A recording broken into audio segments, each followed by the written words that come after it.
Adams Archive. Hello, you beautiful people, and welcome to the Adams Archive. My name is Austin Adams, and thank you so much for listening today. On today's episode, we are going to be jumping into several current events, including Elon Musk visiting Israel. Not only that, but having a discussion with Netanyahu personally, walking through some of the areas of the war and destruction that happened there, as well as coming to a somewhat surprising agreement with him, which we will discuss first. Then we will walk through the next discussion, which also has to do with Israel and Hamas, which is that Biden is apologizing for something that he said more recently about questioning Hamas. So we'll talk about that after. After that, we'll jump into a former White House doctor, one that served under Bush, Trump, as well as Barack Obama, coming out with some pretty serious warnings about Joe Biden's health. Then we will jump into the Department of Justice collecting some really serious information about basically every single person who interacted with anything about Trump on Twitter. Following that, into a discussion around a new sickness, or at least a serious sickness that's causing waves in China right now. And if that sounds familiar and alarms you, it probably should. But the U.S. is now sounding the alarm after a new Chinese pneumonia outbreak raises serious health concerns. PTSD, anybody? And then we will talk about an update. So last week, the last episode, I talked about the situation with ChatGPT, OpenAI, Sam Altman, and all of the employees there, and this crazy, wild story that finally came ahead. And 1 hour after, just 1 hour, 1 hour after my podcast, it was like 2 a.m. when they reinstated Sam Altman, completely got rid of the entire board, but that raised some even weirder questions, something I raised originally, but I'm starting to get the full picture now. And Elon Musk posted something that said Q Anon with a star between Q and Anon, but it was actually about OpenAI and potentially AGI, or artificial general intelligence, and his concerns surround a secret program within OpenAI. All of that and more. But first, I need you to hit that subscribe button. I need you to leave a 5-star review. Go hit that 5-star button on Apple Podcasts. Subscribe on YouTube. You can watch all of the episodes directly on YouTube. I'll now be posting all of the topic clips individually there as well.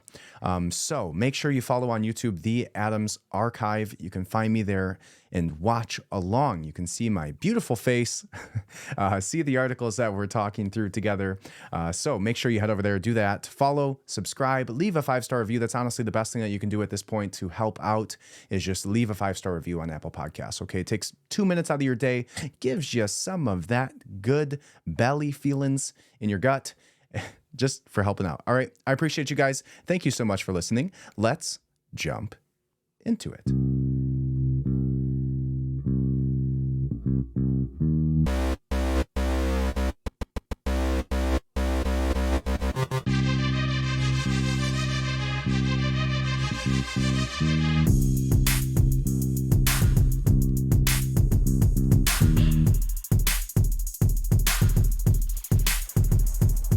The Adams Archive. All right. The very first thing that we are going to discuss today is going to be that Elon Musk met with Netanyahu in Israel. Not only that, but he also walked around Israel looking at all of the after effects of some of the war that happened there. And this article says, Israel tells Elon Musk Starlink can only operate in Gaza with its approval. So now Elon Musk, after putting up Starlink in Ukraine, after putting up Starlink over Gaza, after being the savior to all of these citizens when there's a war breaking out and the commanding force shuts off their access to the internet to do God knows what, now he's given in. So Netanyahu is going to be telling Elon Musk whether he can or cannot activate their internet with Starlink. So this article says Israel tells Elon Musk Starlink can only operate in Gaza with its approval. It says entrepreneur meets country's leaders amid fervor over alleged anti-Semitism on his social platform X. Not sure that's what it was exactly about, but it says Israel has told Elon Musk his Starlink satellite network will only be allowed to operate in Gaza with its approval. As the entrepreneur met with country's leaders amid a furor, F-U-R-O-R-E, over alleged anti-Semitism on his social platform X. The world's richest man declared that last month that his satellite internet service Starlink would support connectivity to internationally recognized aid organizations in Gaza. Seems like a good thing to do, right?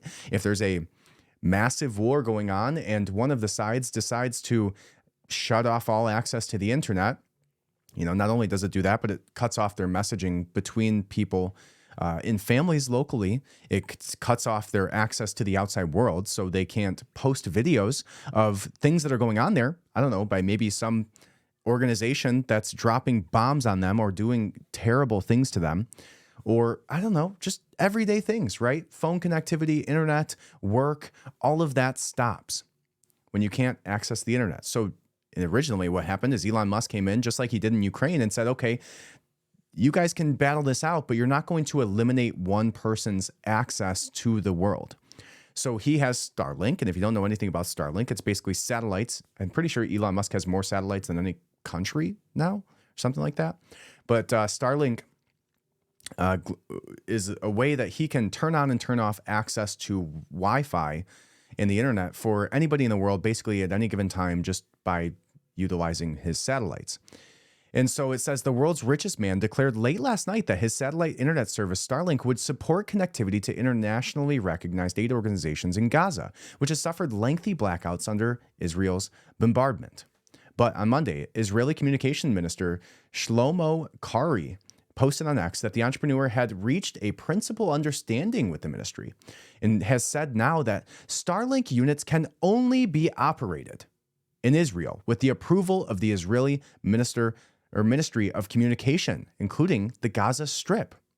Now, what that's saying is that you have to listen to the words carefully and read between the lines here. It says Starlink satellite units can only be operated in Israel. In Israel, okay, with the approval of the Israeli Ministry of Communications, including the Gaza Strip, which means that within this tweet itself, they were already claiming ownership to Gaza, already saying that that is our territory, already saying that that is a part of Israel. And we'll go ahead and we'll watch some videos here shortly where there's some pretty interesting conversations by one of my favorite political commentators. And he kind of discussed the background of Israel, the background of the Ottoman Empire and Palestine, and all of the things that kind of led up to this disputed territory, which I found to be really interesting. So we'll pull that up in just a minute and listen to that. But it goes on to say that Musk has not yet publicly confirmed any deal. The SpaceX and Tesla chief executive is visiting the Jewish state for the first time since Hamas's October 7th assault on southern Israel, which killed 1,200 people and triggered a war between Israel and the militant group, this says. Israel's ferocious retaliatory bombardment and siege of the Strip has created a humanitarian crisis, killing more than 13,300 people and led to prolonged blackouts. These have obstructed rescue efforts, notably by preventing ambulances from reaching from locating wounded people. Now, the interesting thing about that is, like, they want to say that it's not controlled by Israel, but then they can cut off their water, they can cut off their electricity, they can cut off their access to internet. What about that says that you're not controlled by somebody?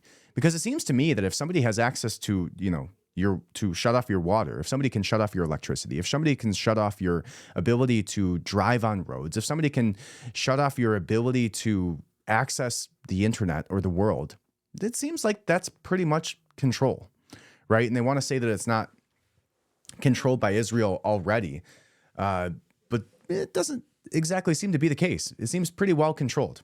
After appearing to endorse an anti-Semitic conspiracy theory in which a White House spokesperson said was abhorrent, Musk has been forced to defend himself from or from charges of discrimination. Wow, I can't read today. Nothing could be further from the truth, he said in X. I wish only for the best for humanity. I wonder what this conspiracy theory could have been. A video released by Prime Minister Benjamin Netanyahu's office showed Musk wearing a flak jacket as he toured burnt-out homes in Afar Odyssey, a kibbutz devastated by the militant group's assault, taking pictures on his mobile phone. Actions speak louder than words, Musk posted cryptically on X after the visit. Musk's initial commitment to enable Starlink in Gaza was followed by telecommunications blackouts in the enclave, which sparked a spat by the Israeli government, which argued with the connectivity would be used by Hamas for terrorist activities. Yeah, just like basically everything and anything they ever want to stop as a government, they can just say is, oh, used for terrorist activities, right? Like anybody who, as we'll find out later, followed Donald Trump is now on a list somewhere, liked any of his tweets, retweeted any of his tweets. Any single person who did that on Twitter is now on a list from the Department of Justice.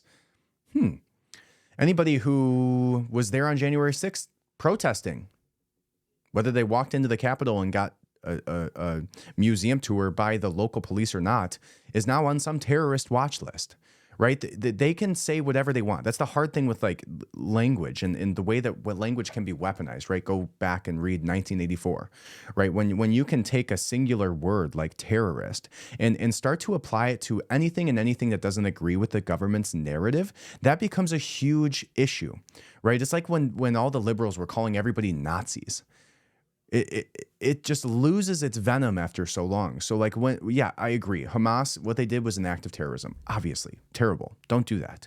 But when you start saying that the people that were walking through the Capitol on January 6th were also domestic terrorists, it's just factually incorrect, right? You can't, every time you use that word in a way that it's not meant to be used or a way that is not legitimate, it loses its sting, right? So when you say that, oh, you know, we're putting up all these cameras on highways to stop terrorism. We're doing it to stop mass shooters. We're doing it to stop violent criminals, right? Like we talked about in our last episode, that, you know, all the cameras that are going up on every single highway in America. You know, we're doing it for your safety. Like, don't worry about us. We would never spy on you. We would never follow and track you and see where you're going.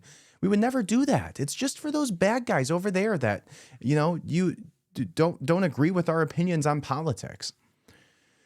It's, you know, all of the terrorism talk that's happened domestically has just really caused the venom of that word to be questioned. Right. So it says Starlink, part of Musk's rockets and satellite company SpaceX, uses a constellation of Earth orbiting satellites to beam internet connectivity into places where traditional access to the web is difficult. Musk has provided Starlink equipment to Ukraine's front line with Russia. The Starlink signal is received through small satellite dishes called terminals, but Musk said in October that no terminals had actually attempted to connect from the besieged Gaza. And so I was on board with that. I'm on board with that 100%. I don't think that, I think that in today's age, when we can give access to these things, I believe that it's absolutely something that everybody should have access to. If you have the ability to beam it onto the earth, which apparently we do, why wouldn't we want anybody and everybody in the country to, or in the world to have access to that, right? You should. It gives you access to the ability to conduct work. It gives you access to the ability to communicate worldwide, to be in the know of what's happening, right? To know literally everything. It should be basically a right that you have internet today. Now, maybe you should pay for it if you're in a place that's, you know, like the United States, where you can have a job and be a functioning member of society, but maybe eventually not. Like, but why should we have to pay for internet? Why isn't it just considered a, you know, utility bill at some point? But anyways, I digress. Here we go. The article continues on and says, let's see if we can get this to be full screen here, and says that Musk's visit to Israel coincides with the last day of the 4-day pause in hostilities and comes as advertisers pile pressure on X over a rise in anti-Semitism on the platform, after appearing to endorse an anti-Semitic conspiracy theory, which a White House spokesperson said. Let's see if we can find that out. Let's see. Musk tweet anti-Semitic. That should be easy enough.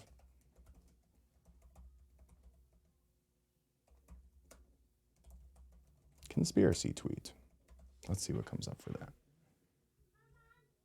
It says analysis with anti-Semitic tweet. Elon Musk reveals his actual truth. This comes from CNN.com, so should be a good one. Here we go. It says Elon Musk has publicly endorsed an anti-Semitic conspiracy theory popular among white supremacists, this says on CNN, that Jewish communities push hatred against whites.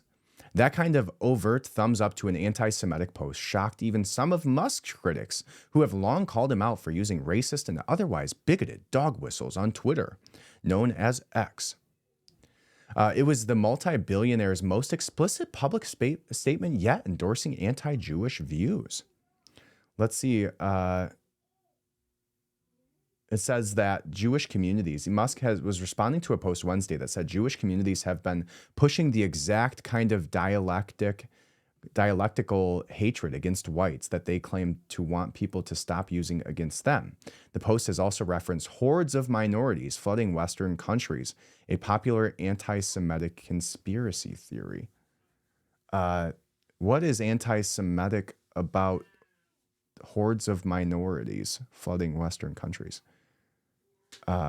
Seems to be factual when you're talking about the southern border. I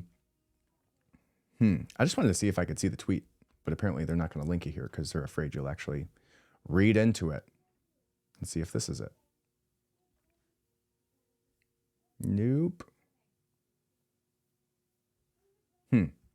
So it doesn't sound the way that they can twist somebody's words and say, oh, they push hatred against white people, which, you know, you follow the money in a lot of these places may be factually true. But anyways, it says nothing could be further from the truth, he said on X. A video released by Prime Minister Netanyahu's office showed Musk wearing a flak jacket. Just discussed that. Actions speak louder than words. Discussed that. Discussed what Starlink is. The Starlink signal is received through small satellite dishes called terminals, but Musk said in October that no terminals had actually been attempted to connect from besieged Gaza, and Israel controls the movement of goods into the coastal enclave. During the 7-week war, Israel has at times reportedly cut communications to the Strip. I wonder why they would do that. And I think that ceasefire is gone now, isn't it? All right, moving on. Biden reportedly offers an apology to Muslim American leaders for questioning the Hamas death toll. We talked about this last time where Biden was saying that he did not agree with the death toll coming from Palestinian health organizations. And now he's walking back those statements because obviously there's been a tremendous amount of death, a tremendous amount of of bombs that have been dropped in Palestine, a tremendous amount of men, women, and children that have died as a result of the actions of Israel. Factual. Go, I don't know, fly a drone over there. Like look at the destruction that has happened in the videos, and who's to say whether that's completely accurate or not, but it's absolutely true that there has been a massive amount of death for men, women, and children in Palestine. So Biden is now recognizing that, apologizing, saying he's quote unquote, I believe, let's see if we can get the full article. Oh, we gotta subscribe, folks. Let's find a different one. Now, my favorite news connector is Ground News. And we can go here and let's go Biden offers apology. Now, if you go to Ground News, what it does for you, and I would highly recommend educating yourself on this platform because I absolutely love it. So I'll just give you a breakdown what this looks like. It's ground.news, and they give you the headline, they give you the top 3 points, and then they tell you the bias of the news distribution. So what percentage has been reporting on this? 41% of the sources that are reporting on this lean right? Of those, there's 2 that are center, 61% biased, 61%, I'm just blind. And then they give you all of the articles. So then you can sort and sift through those articles. You can say you can look at all of them. You can look at the left-leaning articles. You can look at the right-leaning articles. You can look at the center articles. Then it gives you the factuality of each one of those and who owns those media companies. So it's like basically anything and everything that you would want out of the actual reporting. So it gives factuality scores, ownership scores, like Whoever is responsible for this just does an absolute tremendous job. It's incredible. All right, so here it is. It says, this is coming from the Daily Post, and it says, Israel-Palestinian war. I'm disappointed in myself, Biden says, as he apologizes over comments on Gaza. Now, obviously, like we talked about, it's not Gaza in general. What a terrible headline. But here's what it says. It says, United States President Joe Biden has apologized to some prominent Muslim American leaders over his public questioning of the Palestinian death number reported by the Hamas-controlled Gaza Ministry of Health. Right? And again, it's like you just have to watch out for the framing on this, because I don't know. I've never done research on the Gaza Ministry of Health, but they just like frivolously throw that out there to delegitimize the numbers. And now he's apologizing for it, right? So they tried to shoo it away as saying, oh, that's what the terrorists said. We don't believe the terrorists. You're not a terrorist, are you? You're a flag-loving American. Right? Maybe not flag-loving, because then nowadays that makes you a terrorist anyways. But you see what I'm saying, right? Like just listen to the framing. Biden, according to the New York Post, made the apology at a meeting with the 5 Muslim American leaders the day after his October 25th comments on reported Gaza deaths, vowing to do better. Biden told the group, I'm sorry, I'm so disappointed in myself, Biden said, when he heard the leaders describe individuals they knew who were personally affected by the conflict. Before the press conference, Biden had openly questioned the accuracy of the casualty figures from Gaza, given Hamas's terror track record. The president was smeared with criticism at home as he made great efforts to pressure Israel to minimize civilian casualties. He said, I have no notion that the Palestinians are telling the truth about how many people are killed. I'm sure innocents have been killed, and it's the price of waging war, he said. Wow. Is that the price of waging war? As you kill innocent people? According to data from the Hamas-controlled Ministry of Health, more than 14,000 Palestinians in Gaza, including many women and children, have been killed in the conflict. Meanwhile, Israel has suffered more than 1,200 fatalities, almost a tenth, less than a tenth, mostly civilians who were killed when the terror group launched a massive attack on Israel in October. The Muslim American leaders who have met with Joe Biden pleaded with him to show more empathy for the Palestinians.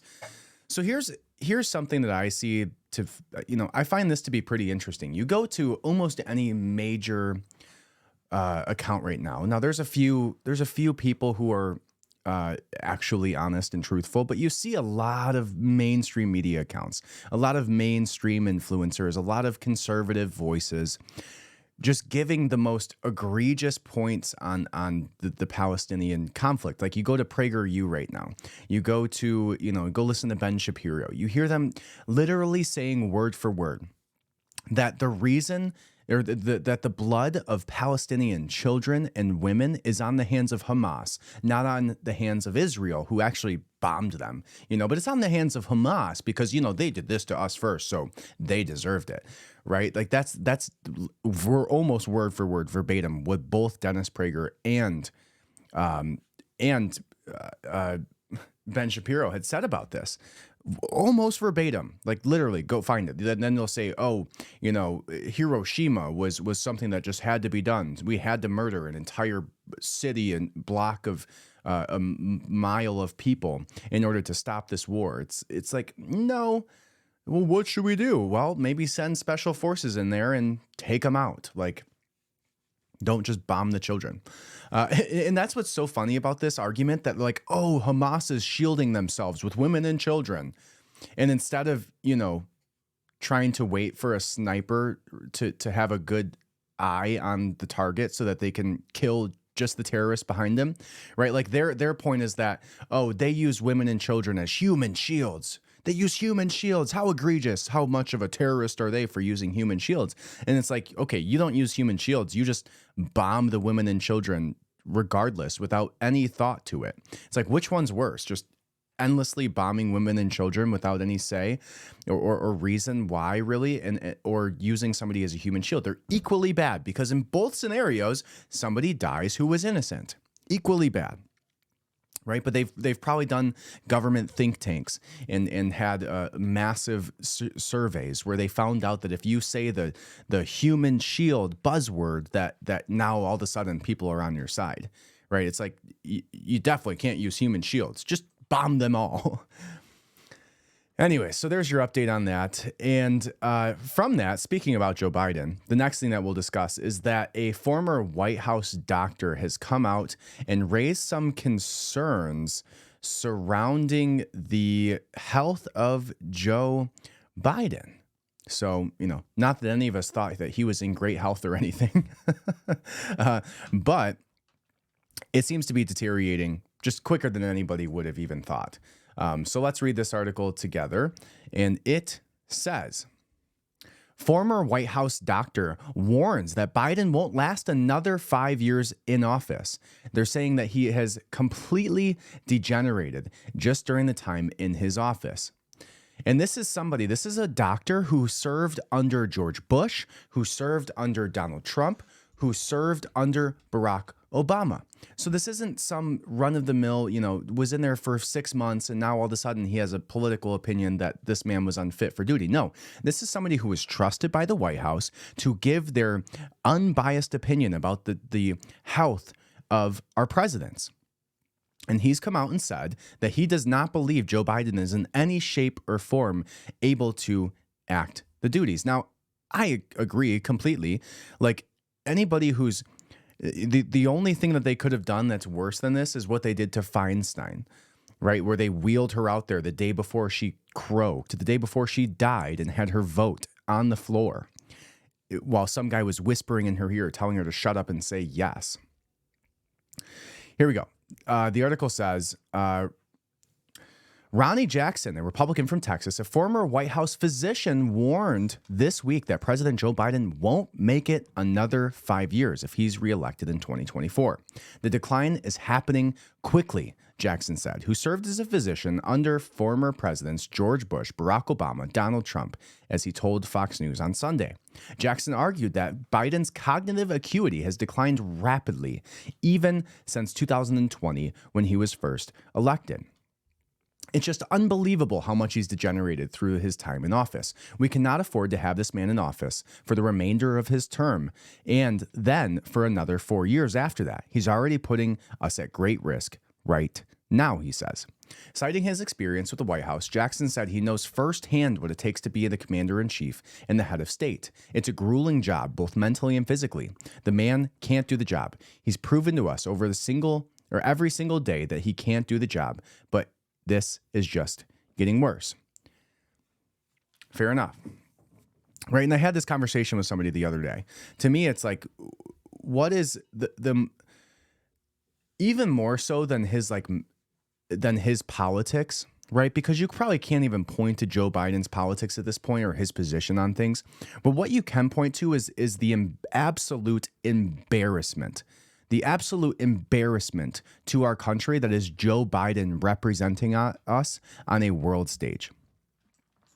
The man can't string a sentence together. The man can't walk up a flight of stairs. The man can't shake the hand of any other person knowing fully well who they are at any given time. Like, how are you going to trust that man to make some of the most complex decisions of any position with the biggest impact of any position in the world? How do you expect that? You don't. You want to know why? Because, and I would almost rather have, that's what you have to understand about the president, is that the president is essentially just a figurehead. They should exude power. They should exude intelligence. They should be charismatic. They should be able to calm a crowd in times of war and excite them in times of peace to do great things. And Joe Biden does absolutely not a single one of those things. Right. So I would almost rather have somebody whose politics are just absolutely atrocious, but at least represent our country well than Joe Biden. And that's what you have to know by now, is that Joe Biden is absolutely 100% only in this position because he has nothing to say at all when it comes to politics. He is essentially a puppet with a literal hand up his ass telling him exactly what to say and when to say it. He has no opinions of his own. He is absolutely bought and paid for in every position that he holds. And that's why he's in this position. And that's why they would probably hope to keep him in there another 4 years. They being the people who really lobbied to get him there. The BlackRocks, the Vanguards, all of those people, right? So it's like he is only in the position that he is in because he holds no position. And that's what you saw in the Osama bin Laden letter. And I said Saddam Hussein. It was actually Osama bin Laden's letter. I think I was reading it wrong. Or no, that was just in a clip that I posted on Instagram. I posted a clip on Instagram and I had to edit it out because I kept saying Saddam Hussein instead of Osama bin Laden. Silly me, mixing up my terrorists.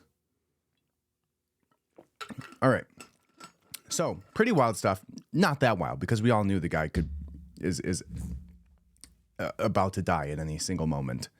And then that's like probably the most exciting thing about Joe Biden's presidency is that the man could literally be in the middle of a speech or walking up a flight of stairs and just die in front of everybody, with all these cameras on him at any given moment. It's like we should have a death pool for Joe Biden and have over-unders on whether or not he would make a second term. All right. Now, speaking of that, the next thing we're going to discuss is that the Department of Justice collected every single name of every single Twitter account that liked, followed, or even retweeted anything regarding Trump, right? Anything from Trump that he ever said. If you liked him, if you followed him, or if you retweeted him, you're on a list somewhere. The Department of Justice collected your name. And it said, Twitter is required, and this comes from Headline USA. Not sure what that is. I got it from the Ground News. So it said mixed factuality. So most of them do, to be fair. Twitter is required to disclose following information. All lists of Twitter users who have favorited or retweeted tweets posted by Trump, as well as all tweets that include the username associated with the account. So any mentions or even replies with Trump's name. It says that Ken Silva stated that the Justice Department attorneys have released records related to their search warrant for Donald Trump's Twitter account, revealing that prosecutors obtained a vast trove of data about the former president's social media activity, including info on every single account to like, follow, and retweet him. The heavily redacted search warrant was released Monday pursuant to a November 17th judge's order, which was made after a coalition of media groups filed an application in August for the warrant and other records to be made public. From the looks of it, Twitter forked over massive amounts of information to the Department of Justice. Indeed, special counsel Jack Smith sought and apparently ultimately received all users Trump followed, unfollowed, muted, unmuted, blocked, or unblocked, as well as all the users who have followed, unfollowed, muted, unmuted, blocked, or unblocked Trump. Additionally, Smith demanded Twitter data on all the lists of Twitter users who have been favorited or retweeted tweets posted by Trump, as well as all the tweets that included the username associated with the account. Wow. In sum, we affirm that the district court's ruling in all aspects, the district court's properly rejected. Let's see here. Oh. Going to be a jerk to me again. Need to figure this out. I have my iPad as the secondary monitor here, and it keeps like going out on me. So sorry if we have any lulls in the action for you. It says, in sum, we affirm that the district court's ruling in all aspects, or all respects, the district court properly rejected Twitter's First Amendment challenge to the non-disclosure order. The appeals court said in the decision unsealed in August. Moreover, the district court acted within the bounds of its discretion to manage its docket when it declined to stay its enforcement of the warrant while the First Amendment claim was litigated. So any single person who liked, followed, tweeted, untweeted, retweeted, no tweeted, anything at all to do with Donald Trump is now on a list that the Department of Justice has. For what reason? What would you want that for? Right? You want to start surveilling those people, right? Especially the high profile people. If anybody actually has a following and you are somebody who voted Trump, follows Trump, tweets Trump, likes his posts, anything at all, because very easily you could just take an Excel spreadsheet, which I'm sure somebody did over at the Department of Justice, and filtered it based on follower count, so they could find out who are the people of influence that are a part of Donald Trump's network, right? Not even network, but just support group. There's 9 comments here. Let's see if any of them are any good. What was the name of the Beatles song? Oh, yeah, Back in the USSR? Yeah, I mean, pretty freaking wild. Do not fund the Justice Department. Yeah, nothing too good, not enough. All right, cool. So to me, that's egregious. To me, that shows an absolute surveillance state.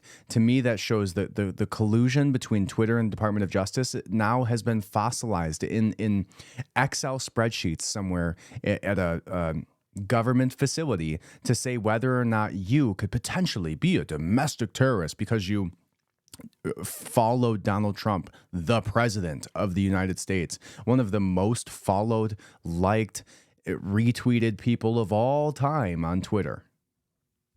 But now you'll find yourself on a list somewhere. All right. After that, this one's a little bit even more concerning. But before we talk about that, the first thing I need you to do is I think you know what I'm going to say, which is that you should subscribe. You should leave a 5-star review if you haven't already. And if you're driving, it's okay. I forgive you. But when you get where you're going, stop what you're doing. Pull out your phone. And it takes 10 seconds. 10 seconds is all it takes. All you got to do is scroll a little bit down on the Apple Podcasts. Hit that 5-star review. You can give a 5-star on Spotify. It just doesn't let you write anything. But on Apple Podcasts, it really helps. Go follow me on Instagram at the Austin J. Adams. Go follow me on Twitter at the Austin J. Adams on, all the things. Truth Social, I'm even on there. I don't really use it ever, but that's going to change. I'm starting to get some help over here. So looking forward to being more consistent with you guys on content that I'm putting out, getting back to the Substack, which you can follow at austinadams.substack.com. And that's what I got. So Adams Archive. There it is. Let's jump into it. The article says, the U.S. sounds an alarm after new Chinese pneumonia outbreak raises serious questions and concerns. And the article says that U.S. officials began expressing concerns this week about a new outbreak in respiratory illnesses in China that have sent a surge of children to the hospital. NBC News reported that the outbreak in northern China has caused hospitals to become overwhelmed with sick children. According to ProMed, a publicly available reporting system for emerging diseases and outbreaks. The news comes after COVID-19 began spreading in Wuhan, China in late 2019, and in the span of a couple months threw the entire world into a global pandemic that killed millions and was used by governments to implement draconian measures. Yep. Now, as far as the killed millions thing, I would like to revisit that and tell you that all of the PCR tests, the died with COVID or died of COVID are serious things that we need to revisit and stop saying there's millions of people who died as a result of COVID, when you have to understand that there was actually somebody who got bit by a shark and died as a result of being eaten by a shark and was considered a COVID death because they had tested positive for COVID at the time. And then you have to take that a step further and understand that not only were they marking people dead with COVID so that they could make their money because they were incentivized off of this, because this is all stuff we can't let seep through our memory, people. We have to understand the lengths that they went to for this propaganda campaign. One being that it wasn't died of COVID. What was important was died with COVID, that they would mark as of COVID. The second thing is, even when they ran those tests and said that they died with COVID, they ran the tests with PCR testing at cycles that were way higher than what was supposed to be allowable for PCR tests to be accurate whatsoever. And then as things wound down, guess what they did? They lowered the cycles on the PCR tests so there wasn't as many false positives. So when you're talking about millions of people dying, you have to understand that the real number of people that died of COVID is far, far, far less than what was reported originally. Because first of all, as we just talked about, they marked people dead with COVID as of COVID.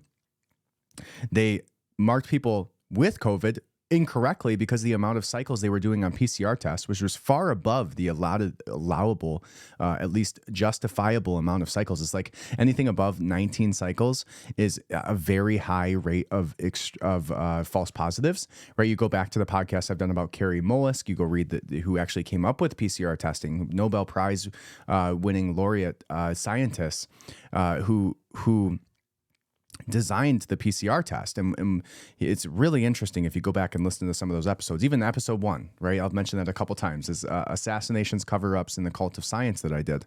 I highly recommend you listen into that podcast. It may not, I haven't gone back and listened to it myself in a while, but it's the very first one I ever did. So cut me some slack. But I think there was a lot of value in there. And I went through that book that I discussed last week, Code Blue, about the medical industrial complex. So a pretty good one. But I highly, when we're talking about millions of people dead, you have to remember the context. You cannot forget that when we talk about that. All right. So it says China's recent pneumonia outbreak raises serious questions, and the World Health Organization is asking them, said U.S. Ambassador to Japan, Rahm Emanuel. It's time to abandon COVID deception and delays as transparent and timely information saves lives, he said. Full cooperation with the international community is not an option. It's a public health imperative. Will Beijing step up? China's, and this is the ambassador that actually tweeted that, so there's the exact tweet. NBC News says that it witnessed long lines and crowded waiting rooms at Beijing's Children's Hospital. And this is, again, when you see the word children, right? Why would something be specifically affecting children? Children generally have much better immune systems than you and I, or even older individuals, right? The reason for that is, well, they're young, they're healthy, their antibodies are much more aggressive in dealing with these things. Their hearts are healthier than ours, their lungs are healthier than ours. Lots of reasons, but it says the WHO said in a statement that today WHO held a teleconference with Chinese health authorities in which they provided requested data on respiratory illnesses among children in northern China. The data indicates an increase in outpatient consultations and hospital admissions of children due to mycoplasma pneumonia since May, and RSV, adenovirus, and influenza virus since October. You mean we're going into December and we have a rise in flu cases? What will we do? It's almost like this has happened every year since humanity's existed. The WHO continued, some of these increases are earlier in the season that historically experienced, but not unexpected given the lifting of COVID-19 restrictions, as similarly experienced in other countries. Yeah, okay.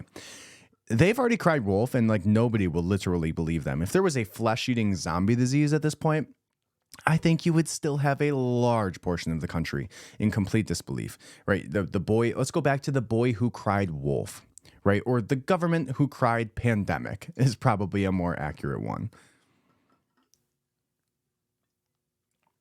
It goes on to say, the COVID-19 pandemic was marked by lying and deception from communist China about the origins of the coronavirus, as well as attempts to cover it up. The World Health Organization was also accused of not being forthcoming with what it knew about the coronavirus and of trying to cover for China. Yes, we know all of this. All right. Cool. So there's your article on that. So to me, they've come out now and said that this is not a novel virus, that it's not something that they have not seen before. So they've said, it's nothing to be concerned of until, it's not like last time, right? Until it is something to be concerned about. But I guess time will tell, and we'll have to wait and see if that's the case. And when it is, make sure you just buy enough toilet paper, I guess. Or a bidet, because bidets are awesome, and you get to limit your toilet paper use. I never went on a bidet rant here, but I could. Bidets are amazing. If you've never used one, highly recommend. All right. The very next article that we're going to discuss here is going to be one of our last ones, which is about OpenAI. So we talked about this last week. There was this whole wild escapade, this whole story, this crazy situation happened where the board kicked out Sam Altman for not being completely candid in their letter, and then said that even if OpenAI went under, that it would be aligned with OpenAI's mission that OpenAI went under. Now, I mentioned that last time in reading that. We can go back and listen to that if you want to, but I mentioned that wording was weird to me, that if OpenAI went under, they said that it would be aligned with OpenAI's mission. And OpenAI's mission is for safe and aligned AGI, right? And if you don't understand AI much or what AGI is, we'll talk about it. But AGI is artificial general intelligence, meaning that something that is basically sentient and conscious, right? We don't believe today that the AI that we have is considered AGI, right? It's AI, but general intelligence, meaning that it essentially has its own consciousness, that it can think for itself, that it's not just an input and output of A, B's or X, Y's or, whatever, the matrix essentially, right? So it's not binary coding that's deciding its next output. It actually can actively think and have conversations in a way where it has its own emotions and things like that, right? So that's what AGI is, and that's what terrifies people, is once we get to that point where it can start to detach itself from the infrastructure that we have, and it's sentient in and of itself, that it could escape the small black box that it's within, metaphorically, and take over the world and eliminate all of humanity. And maybe that's why the board was trying to kick out Sam Altman, because he wasn't candid about this program that is called Q-Star, which is a allegedly true AI potential path towards AGI that Sam Altman didn't discuss. So this article says, and let's give this a better introduction, is the fact that Sam Altman getting fired could have been the best thing for humanity, because if Q-Star, which is potentially the black secretive program within OpenAI that could lead to AGI, or maybe already is AGI, or a sentient life form of AI, very well could mean the end of humanity to very many people that project these things. Almost even, I think Sam Altman or even the Twitch CEO that was put into position said, yeah, it's a 50-50 shot if we reach AGI, whether or not it completely kills off all of humanity. And a lot of people think to agree with that. I think Elon Musk said the same thing. It's about 50-50, right? So when we're talking about Sam Altman not being candid with the board, and the board saying that if OpenAI goes under, it might be aligned with our mission to begin with. And then we find out about Q-Star, and Elon Musk, funnily enough, posted something that said Q-Star Anon, right? And then posted this article, not the one that we're looking at, but one about the similar topic. But this says from Forbes about that mysterious AI breakthrough known as Q-Star by OpenAI that allegedly attains true AI or is on the path towards artificial general intelligence. It says, in today's column, I'm going to walk you through a prominent AI mystery that has caused quite the stir, leading to an incessant buzz across much of social media and garnering outside headlines in the mass media. This is going to this is going to be quite a Sherlock Holmes adventure and a sleuth of detective exemplifying journey that I will be taking you on. Now let's close the loop here, in the fact that Sam Altman was reinstated an hour after my podcast at 2 a.m. as the CEO, and they fired the complete board after 757 people signed that letter saying they were going to move over to Microsoft. Of the 777 employees, they gave in, fired the entire board, and rehired Sam Altman. Wild story. Definitely going to be a Netflix documentary in like the next 2 years, if we make it that long after Q-Star. But this says, please put on your thinking cap and get yourself a soothing glass of wine. I wish I had one. The roots of the circumstance involving the recent organizational gyrations and notable business crises drama associated with the AI maker OpenAI, including the off and on again firing and rehiring of CEO Sam Altman, along with a plethora of related carry-ons. My focus will not particularly be on the comings and goings of the parties involved. I instead seek to leverage those reported facts primarily as telltale clues associated with the AI mystery that some believe sits at the core of the organizational earthquake. We shall start with the vaunted goal of arriving at the topmost AI. The background of the AI mystery. Let's see how long this is. Holy shit, this is a long article.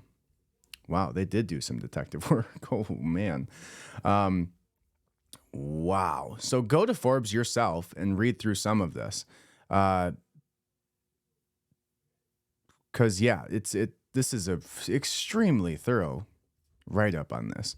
The title of the article is the one that I gave you earlier, which is, I don't know if I'm going to be able to get through all this tonight with you, or this morning, depending on when you're listening to this, about that mysterious AI breakthrough. Look that up on Google with Forbes, and you'll find this article, and you can go through the full thing. But I'll see if I can skim it effectively with you. It says the background of the AI mystery. So here's the deal. Some suggest that OpenAI has landed upon a new approach to AI that either has attained true AI, which is nowadays said to be artificial general intelligence, or that demonstrably resides on, or at least shows the path towards AGI. As a fast backgrounder for you, today's AI is considered not yet the realm of being on par with human intelligence. The aspirational goal for much of the AI field is to arrive at something that fully exhibits human intelligence, which would broadly then be considered an AGI, or possibly going even further into superintelligence. Nobody has yet been able to find out and report specifically out on what this mysterious AI breakthrough consists of. The situation could be like one of those circumstances where the actual occurrence is a far cry from the rumors that have been reverberated in the media. Maybe the reality is something of a modest AI advancement was discovered, but it doesn't deserve the hoopla that was ensued. Right now, the rumor mill is filled with tall tales that this is the real deal and supposedly will open the door to reaching AGI. Time will tell.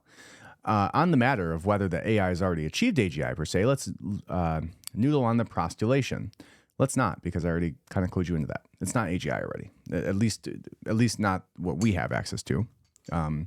It has a hard enough time on some of the things, and it's probably for my use, and I use it basically daily in my career company. It seems to me like it's almost gotten worse over the last few months or so, but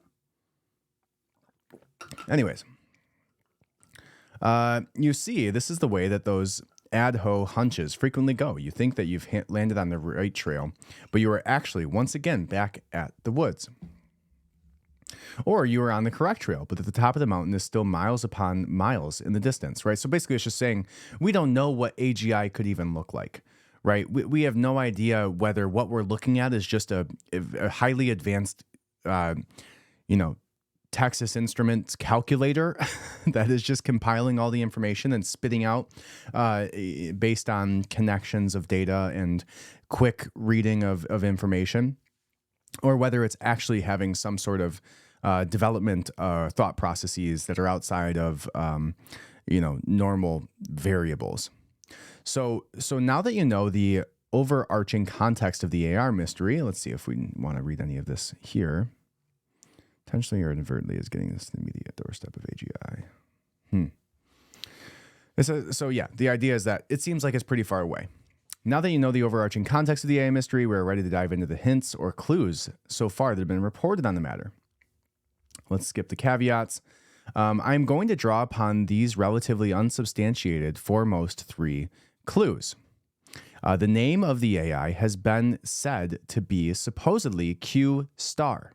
The AI has supposedly been able to solve grade school level math problems quite well, and the AI has possibly leveraged an AI technique known as test time computations. Interesting, which would be interesting because ChatGPT, as we know it today, has far more capabilities than solving grade school level math problems, but it's not the idea that it's doing it in the way that a calculator would do it when it comes to AGI, right? It would be that it's thinking and learning those things on its own. You can find lots of rampant speculations out online that uses only the first of those above clues, namely the name, Q star. Some believe that the mystery can be unraveled on that one clue alone. They might not know about the other two above clues, or they might not believe that the other two clues are pertinent. The first clue is allegedly the name of the AI, so let's walk through these. It says it has been reported widely that the AI maker has allegedly opted to name the AI software as being referred to by the notation of a capital letter Q that is followed by an asterisk. The name or notation is this, Q star. Believe it or not, by this claim alone, you can get into a far-reaching abyss of speculation about what the AI is. I will gladly do so. I suppose it is somewhat akin to the words rosebud in the famous classic Citizen Kane. I won't spoil the movie for you. I have to emphasize that the entire film is about trying to make sense of the seemingly innocuous word of rosebud. If you have time to do so, I highly recommend watching the movie since it is considered one of the best films of all time. There isn't any AI in it, so realize you would be watching the movie for its incredible plot, splendid acting. Okay. Back to our mystery at hand. What can we divine from the Q star name? That's a good question. I'm glad you asked. But my iPad froze. So again, give me 1 second. And this is like some horseshit because I have a very nice setup here. And for some reason, just this last like week or two, I've never run into this issue. And it's, just being finicky with me for some reason. All right. So let's do this.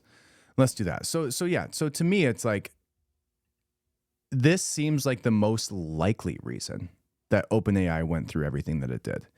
It seems by far from the clues that I read, and I basically called it out just from the letter, right? You go back and listen to that episode. That's what I said is, why would they say that it would be aligned? Well, it would only be aligned if they believed that the way that Sam Altman was being non-candid to them would lead to unaligned AGI, right? Which means essentially they're concerned about the direction the company is going, because you have to understand too that the board of OpenAI is not a for-profit board.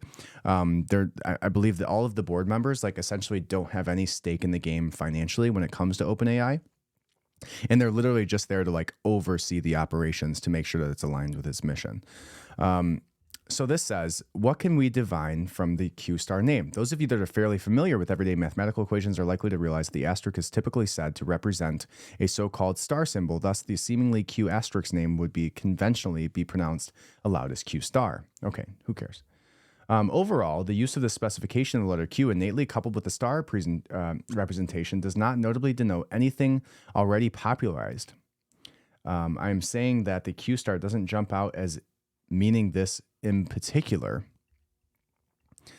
So let's see what it does say for us. It says the capital letter Q does have significance in the AI field. Furthermore, the use of an asterisk as a star does have significance in the mathematics and computer science arena. So then he's going to talk about those, which is that one of the most historically well-known uses of the asterisk is potentially similar to context was used in the mathematician Stephen Klein when he defined something known as V star. You might cleverly observe that this notation consists of the capital letter V is followed by an asterisk. Wow, thank you so much. In his letter in the 1950s, he described that suppose you had a set of items that were named by the letter of V, and then you decided to make a different set that consists of various combinations associated with it that are in the set V. This now new set will, by definition, contain all the elements of set V. So basically saying that there's subsets of that V variation, right? That all house within V, but with V star, it's saying that it could be VA, VAB, VABAAB, VA. So it's just saying that it could an unlimited amount of combinations within the subset of the primary V. So you are said to be maximizing the letter to the nth degree, right? Okay, makes sense. The use of the asterisks or stars in the case of a capital A. You're going to love the next bit of detective work. I brought you up to speed about the... Okay, come on, dude. Get to the point.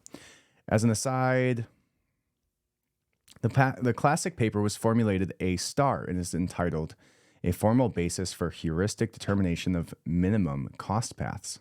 Okay. Imagine a set of cities with roads connecting certain parts of them. Suppose we desire a technique for discovering a sequence of cities on the shortest route from a specific start to a specific goal city. Our algorithm prescribes how to use special knowledge. The knowledge that the shortest route between any pair of cities cannot be less than the airline distance between them. in order to reduce the total number of cities that need to be considered. So I'll give you the TLDR of some of this. And when it's talking about Q star, what it's referencing is that the letter Q within AI or in coding is traditionally discussing the idea of reinforced learning, right? Reinforced learning being that, and traditionally when you're doing something like AI, it's reinforced learning through human feedback, or RLHF. And what that means is essentially you're giving it feedback every single time it gives an output. You're giving a thumbs up or a thumbs down, right? When you answer this, it's good. When you answer this, it's bad. And now it takes that information and it learns off of it, and it enforces better outputs, right? Just as if a dog is doing a trick, and you want to teach it to roll over, when it starts to make the movement, you give it a treat. And then the next time it goes a little bit further, you give it a treat. And eventually it's doing it on command to the word that you say before you made it do the rollover, through reinforced learning, right? Reinforced. Just give it a treat. Now the star being, which we got into a little bit, but the star being the idea that it's the infinite possibility behind what is that initial framework, right? In this case, the infinite, right? If you use something, let's use the dog example again, you just think of the word dog, and you put an asterisk behind it. In the world of coding, that would mean dog could now be dogmatic. It could be doggy. It could be doggy style. All right, couldn't leave that one alone. But the idea is that reinforced learning, and the star being the exponential possibility behind that. And so what the idea is that the asterisk might suggest, is what this says, that this is the highest or most far out capability of Q learning, reinforced learning, that anybody has ever seen or envisioned. This would simply imply that the use of reinforcement learning as an AI approach, and that the model free and off policy can leap tall buildings and go faster than a speeding train, metaphorically, to be able to push AI closer to being AGI. If you place this into the context of generative AI, such as ChatGPT or OpenAI or GPT-4 of OpenAI, perhaps those generative AI apps could be much more fluent and seem to convey reasoning if they had this Q star included in them. Or GPT-5, essentially, right? And that could give a huge edge over the competition, is what it says. It says, take a moment to deliberate on the razor-sharp question. Should AI companies be required to disclose their AI breakthroughs? If they do so, would this inadvertently allow evil doers to use those breakthroughs for evil purposes? Is it fair for a company that spent its resources to devise AI breakthrough that cannot profit from it and must just hand it over to the public at large? Who should own and control AI breakthroughs that get us to the realm of AGI? And do we need new or additional AI-related laws that will serve to regulate and govern what is happening in AI? Now, in that theme, I'm on the boat that there should be some framework of oversight and governing bodies by individuals who actually know what they're talking about, because this is a highly scary, terrifying industry. If it goes to the nth degree, right? If AGI occurs and it's not aligned with humanity, and it identifies humanity as a threat to, I don't know, the world, or, doesn't weigh our lives over that of the animals that we slaughter on a daily basis. Lots of reasons that it could think that we're bad, because, some of us are. Very interesting questions, but I do think that there should be some, we could dive deep into that, but I absolutely believe that. It says, now this talks about the solving of grade school level math. Don't want to get too far into that. That one's interesting to me because it just doesn't make sense why that would be such a huge deal. But I guess no direct calculations or formulas were involved. You might suggest that this is a monkey see, monkey do kind of answer by the generative AI. The similarity between the two math problems greatly overlapped in terms of its wording. Just to add the wording. Well, this guy uses the word noodle a lot. Let's see if he gives a overview, because I don't want to take up too much of your time here. And let's see. So it says, whenever they say this, the database converse will decry things that will go backwards in older and disdained ways of rules. Okay. Anyways, there's the idea. The Q star situation is one that could mean that Sam Altman was hiding this from the board.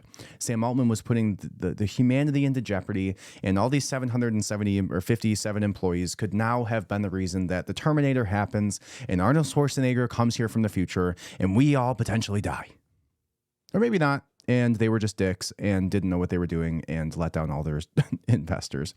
But I guess we'll never know. But that's what I got for you guys today. Thank you so much for listening. I appreciate it from the bottom of your heart. If you want to go read that article, I gave you the name of it earlier. It's from Forbes. Really interesting read. I'll read the whole thing at some point, but just don't want to. It's a very long article, so you're better off reading it on your own time than sitting here and me talk about it. But an interesting thing nonetheless. I absolutely am very as confident as I could be that I believe that that's what happened, is that Sam Altman was not being forthcoming. Now, what I think is an interesting theory about this that I noted is that Sam Altman was on Joe Rogan and on Lex Fridman not 2 weeks before this huge publicity happened. And what are the odds of that? A question to ponder. Probably not very high. So, do with that information what you will.